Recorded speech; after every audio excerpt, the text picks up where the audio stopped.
কেমন হয়েছে? রুটি হলেও নিজে হাতে খায়। দারুণ টেস্টি। আচ্ছা ঠিক আছে, খাও। রাতে রান্নার জন্য রান্নাঘরে চলে এসেছি। আজ রাতের খাবারে বানাবো কিমা চানা। চানাটাকে ভালো করে সেদ্ধ করে নিয়েছি, আর এখানে কিমাটাকেও মশলার সাথে ভালো করে কষিয়ে নিচ্ছি। ছোট ছোট করে বড় বড় পিস এনেছিল, আমি বাড়িতে ছোট ছোট করে টুকরো করে তারপরে যেমন মাংসের মশলা কষে ওইভাবে কষিয়ে নিচ্ছি, পেঁয়াজ, আদা, রসুন, টমেটো দিয়ে। যে চানাটা সেদ্ধ করে রেখেছিলাম চানাটা মিশিয়ে দিলাম। কিমা চানাটা খেতে দারুণ লাগে। আর দেশে বিয়েবাড়িতে এখন এই কিমা চানাগুলো খুব ভালো লাগে খেতে, কিন্তু আমরা তো দেশে থাকি না, এখানে থাকি গুজরাটে। এখানে তো আর এইসব দেশের মতো টেস্টি টেস্টি এইসব খাবারগুলো পাই না। মনে হয় তাই বাড়িতে যখন তখন মনে করি আর বাড়িতেই বানিয়ে নিই। কী আর করা যাবে, দেশে থাকলে এইগুলো খুব ভালো লাগে খেতে, কিন্তু এখানে সব কিছু যা খেতে চাই সব কিছু নিজেকে বাড়িতে বানিয়েই খেতে হবে। এখানে সমস্ত ভেজ। আর এখানে আজকে প্রত্যেক দিন তো তিকোনা পরোটা বানাই, তো আজকে ভাবলাম 4 কোনা পরোটা ভাজবো।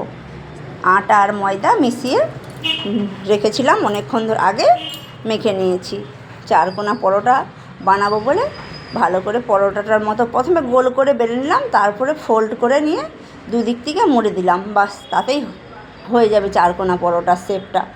4 কোনা পরোটা অত্যন্ত তাড়াতাড়ি বেলা হয়ে যায়, আর এটাতে অতটা কোনো খাটনি নেই। বেলবার টাইমটা একটু দেখে দিতে হবে যাতে চারদিক 4টা কোণ একদম সুন্দরভাবে সমান থাকে।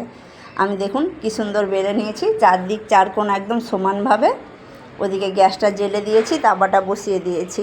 আমার পরোটাটা দেখুন পুরো একদম চারদিক 4টা কোণ একদম সুন্দর সমান হয়েছে, আর পরোটাগুলো ভালো মতো খুব সুন্দর ফুলে উঠেছে।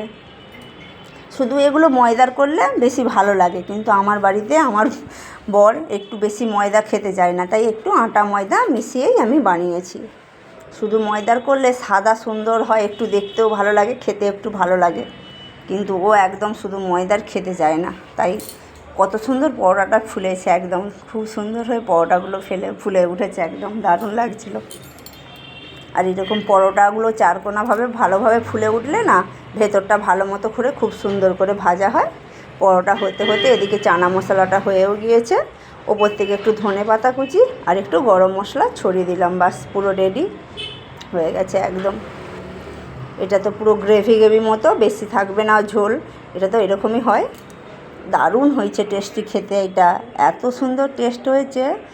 ওর বাবা বলছে পুরো একদম বিয়েবাড়ির মতোই হয়েছে কিন্তু খেতে। দেখো, আমি বলি হ্যাঁ, খেতে বসে বলেছি। দারুণ হয়েছে একদম। কিমা চানাটা দারুণ টেস্ট হয়েছে, দারুণ হয়েছে কিমা চানাটা। স্যালাড কেটে নিয়েছি, হেভি টেস্ট হয়েছে কিমা চানাটা। হেভি টেস্ট হয়েছে বাবা। কেমন হয়েছে?